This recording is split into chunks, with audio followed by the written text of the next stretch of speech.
Kia ora and welcome back. In this video we're going to introduce a new kind of subgroup called a normal subgroup. Now these are really important because they give us a tool that allows us to inspect the structure of groups at a kind of higher level. We're not going to get to that in this video, we're just going to discuss what these things are and give you guys a few examples to get comfortable with them. But these are going to be quite important for the remainder of the videos that follow for this lesson, so let's dig in. Right, so here's a definition. So we've got a subgroup H, and it's a normal subgroup if no matter which A we choose out of our group G, the left and right coset of A, so left and right coset of H and G represented by A are equal. So AH is equal to HA for all A and G. And so the notation we use is we write H triangle, left triangle G to denote that H is a normal subgroup. Think of that as like a less than sign that we do for subgroups that's closed off. Alright, so this means that if we take an element A, let's just check what it means and what it doesn't mean. For each A and G, if we pick an H from our subgroup,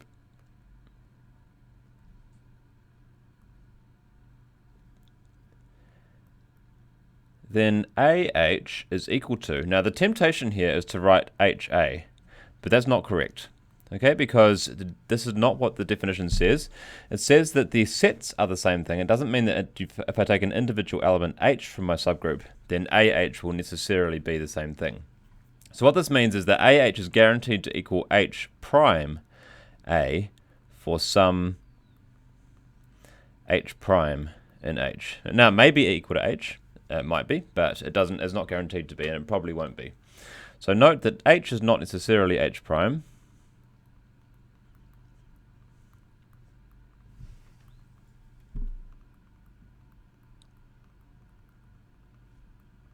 But it can be. In particular, if the group is abelian, it clearly is going to be.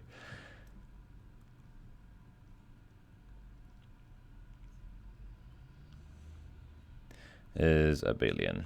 Okay, so we've got this idea now that if we take a left and a right coset of our subgroup with a particular representative A, then we should get the same thing. So we'll dive into an example to look at our first normal subgroup. So here's our first example. The alternating group A3 is a normal subgroup of the symmetric group S3. So just remember, these are what the elements are. We're talking about permutation group of three things, and S3 is the set of all possible permutations of three elements, and A3 is the set of all possible even ones. So I'm just going to claim that this is a normal subgroup of S3. So for example, if I take a coset of A3, let's take 1, 2 times A3. Now remember how to build cosets, we just multiply everything by that permutation. So 1, 2 times the identity just gives me 1, 2. 1, 2 times 1, 2, 3. Let's do it in full. 1, 2 times 1, 2, 3. And 1, 2 times 1, 3, 2. And if we actually perform those compositions, we'll get 1, 2. We'll get 2, 3. And we'll get 1, 3. Now if I do and build the right coset as well, A3 times 1, 2, times that entity is going to be 1, 2 again. And I'll have 1, 2, 3, times 1, 2, and I'll have 1, 3, 2, times 1, 2, which will give me 1, 2. 1, 2, 3 times 1, 2, that gives me 1, 3. And then I get 2, 3. And so notice that I've got the same set of elements that I had when I calculated 1, 2 times A3. So the left and right cosets are the same sets. So this is what we expect of a normal subgroup.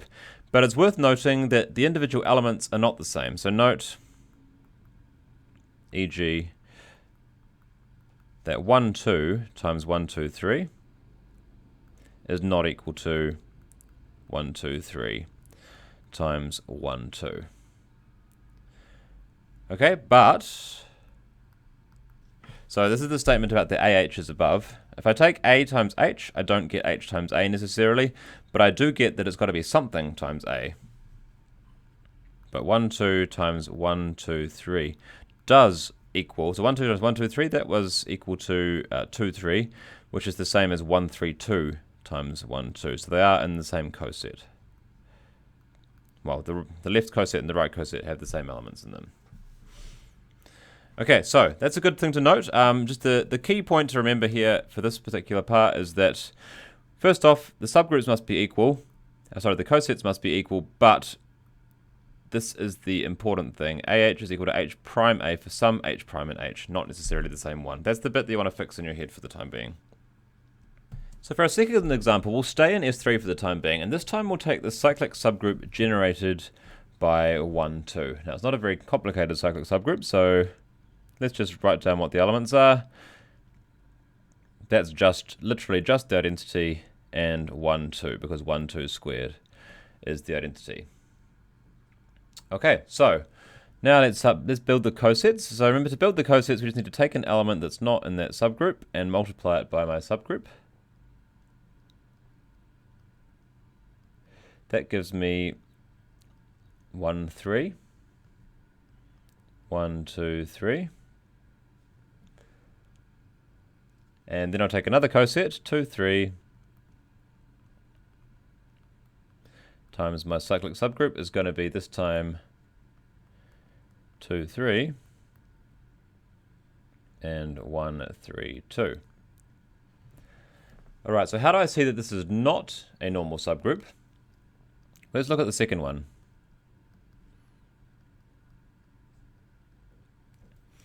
Okay, so if I take now 1, 2, I'm going to build the same coset, but this time I'm going to multiply on the right by 1, 3 instead of the left. So I'm focusing on this one here. So hopefully I'd get this set. If it was a normal subgroup, I should expect to get that set out. But if it's not a normal subgroup, I should expect to get something different. So that then equals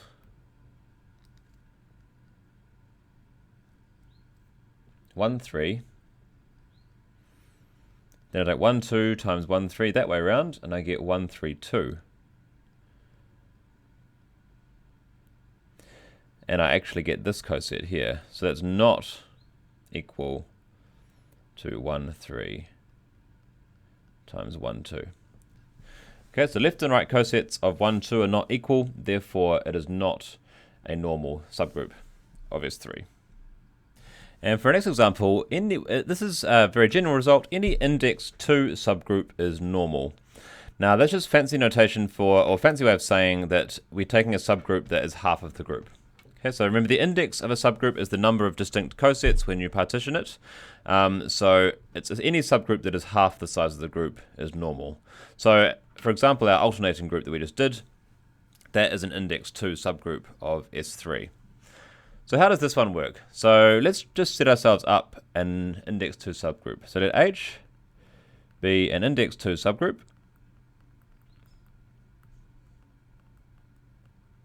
Okay, that just means there are only 2 cosets. Then G can be partitioned into H and AH, where A is an element of G and not an element of H. Okay, just by the Lagrange's theorem, we can split it up into cosets like that, and that is what we get. Okay, now if X is a member of my subgroup, then XH, well, because I'm just multiplying a member of the subgroup by anything in the subgroup, I stay within it, and by our coset properties, XH is equal to H is equal to HX. So if I take an element that's in my subgroup, the left and right cosets are quite clearly going to be equal. Similarly, if now we'll choose an X that's not an H, if X, let's put that down there underneath the other one for symmetry, if X is not an H, then for each element of H, XH can't go back into my subgroup, so XH must be a member of AH. And also, similarly, HX must be a member of AH. X is not in the subgroup, therefore the cosets are not going to be equal to the subgroup. Therefore, XH and, there should be a little h there, sorry, XH, member of AH, and HX is a member of AH also, and therefore those two things are equal.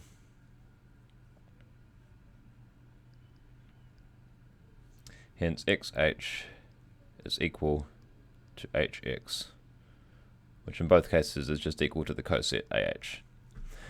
Alright, so that's an easy way to get a normal subgroup, is just to take an index 2 subgroup, i.e. a subgroup that takes up half of the group. So for example, we know for sure that the subgroup of rotations in D4, remember D4 was just with our rotations and reflections with 8 transformations.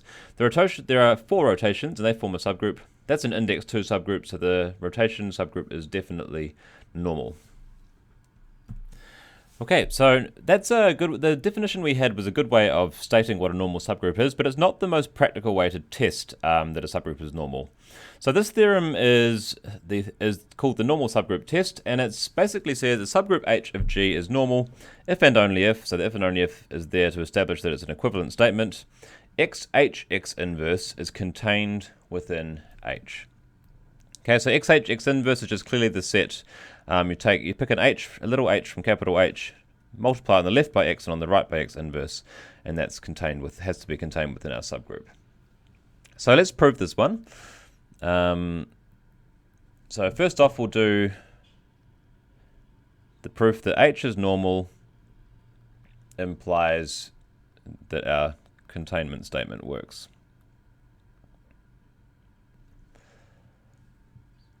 Okay, so we were assuming that we have a normal subgroup, and we need to derive that XH inverse X is contained within X. Okay, so let's choose ourselves an X out of G. If H is normal,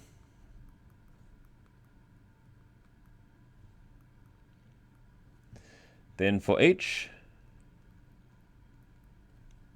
little h in my subgroup H, XH equals H prime X for some. So this is the characterization based on the definition of a normal subgroup for some H prime in the subgroup H. Hence, we now just rearrange this expression. We get H, well, XH, just going to multiply on the right by X inverse. XH X inverse is therefore equal to H prime. And that's going to work for any choice of H in my subgroup H, and hence XH X inverse. Remember, XH X inverse with the capital H is just the collection of all possible expressions of that sort there. Is contained within H, because no matter which little h I choose, I get something inside my subgroup when I take XH X inverse. Right, that's half the proof. The other half says I need to assume that the containment statement is true, and use that to imply that H is normal. Okay, so again, I'm going to choose an X in G, and I'm going to show that XH is equal to HX. So I'm aiming to show that XH equals HX. That's where I'm targeting. So for each little h in my subgroup H again, there exists H prime such that, now this time I'm taking the little h, I'm just choosing an arbitrary little h, and I'm directly applying this expression here. So there exists an H prime such that,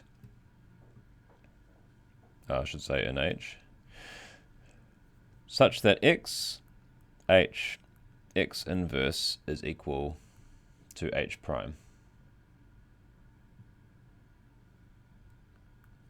Which implies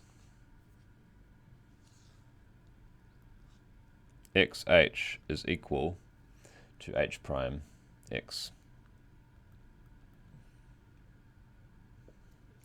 Okay, but if XH is equal to H prime X, it means no matter which H I choose, X times H can be written as something else in H times X, which means that XH is contained within hx, which is halfway to the statement that I'm after, this one over here. I just need to show the same thing the other way around. Okay, now we can take this expression here and we can actually manipulate it by multiplying on the left and right by x and x inverse. This is using coset properties. Then it follows that h is contained within x inverse hx. So I've multiplied on the left by x inverse and on the right by h. Therefore, for each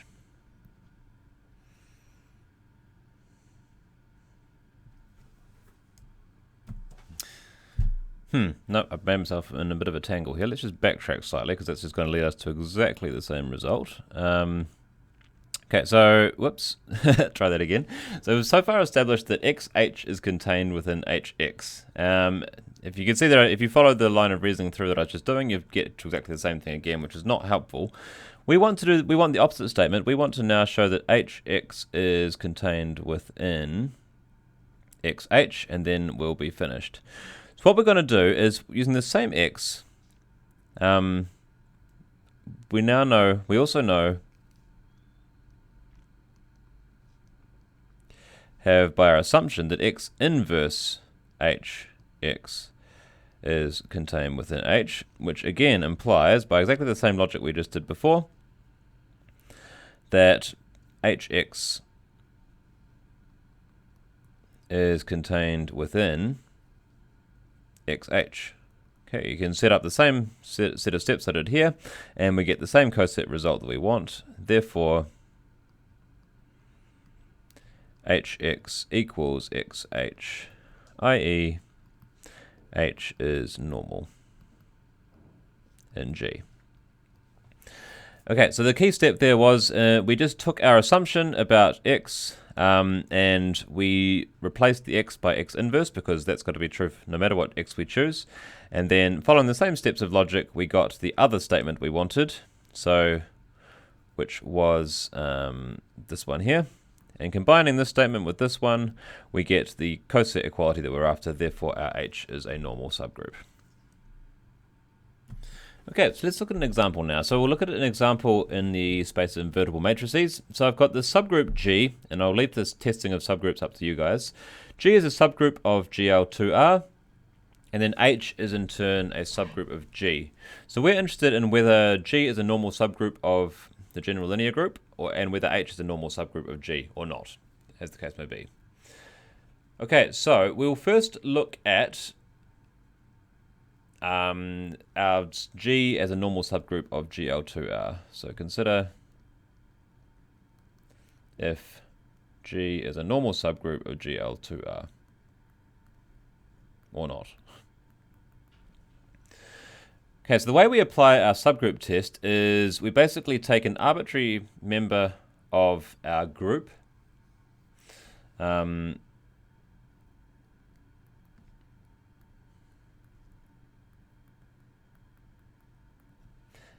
B to be an arbitrary member of our subgroup. So B is going to be an element of G, and see if A, B, A inverse is a member of our subgroup, which was G. So I'm going to let A be equal to A, B, C, D. So that's my arbitrary member of my bigger group, GL2R. And I'm going to let B be an arbitrary member of my subgroup, G. So B is going to be E, F, G, which is a member of G, which is a member of GL2R, obviously with the determinant restrictions implied. Then A inverse is equal to 1 over AD minus BC times DA on the diagonals, negative numbers on the off diagonals. And if we then calculate A, B, A inverse, I'll spare you the details, but that equals 1 over AD minus BC times something like AED, like magic, it's all there. So AB inverse is this expression here, which basically the question we're asking, is this a member of my subgroup G or not? The answer is no, it's not in general, which is not in general a member of G. Okay, therefore my G is not a normal subgroup of the general linear group. Now we'll consider H and G. So is H a normal subgroup of G? So we'll just follow the same procedure. We'll choose an A to be a general member of the bigger group. So A is going to be our bigger one. So it'll be A, B, C, and 0 to member of G. Remember the definitions just up there. And B to be a general member of my subgroup H. So that'll be 1, D, E, 0, which is a member of H. And now we'll do a calculation. A, B, A inverse will equal, again, some magic's about to happen, this matrix here. Now, to be a member of H, the top left entry must be 1, which indeed it is once you cancel out once you divide the determinant inside there. So AB inverse actually gives me the expression I want, which is a member of H. And we know that AC and E are all going to be non-zero things, so we are not going to accidentally be non-invertible. Therefore, this thing is a member of H, and therefore H is a normal subgroup of G. Okay, so G was not a normal subgroup of GL2R, but H was actually a normal subgroup of G. Right, next example, any abelian group, all subgroups are normal. Why is that? Well, if I take H to be a subgroup of G, where G is abelian, then for X in G, H in H, X, H, X inverse equals X, X inverse H, because our group is abelian, which just equals H, which is a member of H. Hence, H is a normal subgroup of G.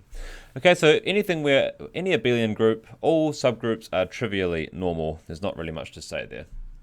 So in a similar vein, and I'll leave the proof of this one up to you guys, but it follows pretty much exactly the same pattern as what we just did. The center of a group. Remember, the center of the group is the set of elements that commute with all elements of the group. The center of the group is normal. And you'll basically be able to copy paste almost exactly the same working as we just had for the previous one to answer this one. And a final example, special linear group. Remember, that's the group of n by n matrices of determinant 1 is a normal subgroup of the general linear group of the same size. So let's check that one, shall we? So we're going to use the normal subgroup test again. So I'm going to say let X be a member of the bigger group, and I'll let A be a member of the subgroup. And I want to test XA X inverse and to see whether or not that is a measure, whether that is a normal subgroup. Okay, so to test whether or not a matrix is a member of my subgroup, so we want to know, let's just write it out in full so we get used to the pattern. I want to see if XA X inverse is a member of our special linear group. And to test whether a matrix is a member of the special linear group, you just need to check its determinant. So that means I need to calculate the determinant of X, A, X inverse. Now by standard determinant properties, we get determinant of determinant of X, start at the beginning, times the determinant of A, times the determinant of X inverse, which is 1 over the determinant of X, equals the determinant of A, but A is a member of the special linear group, so that equals 1 as required.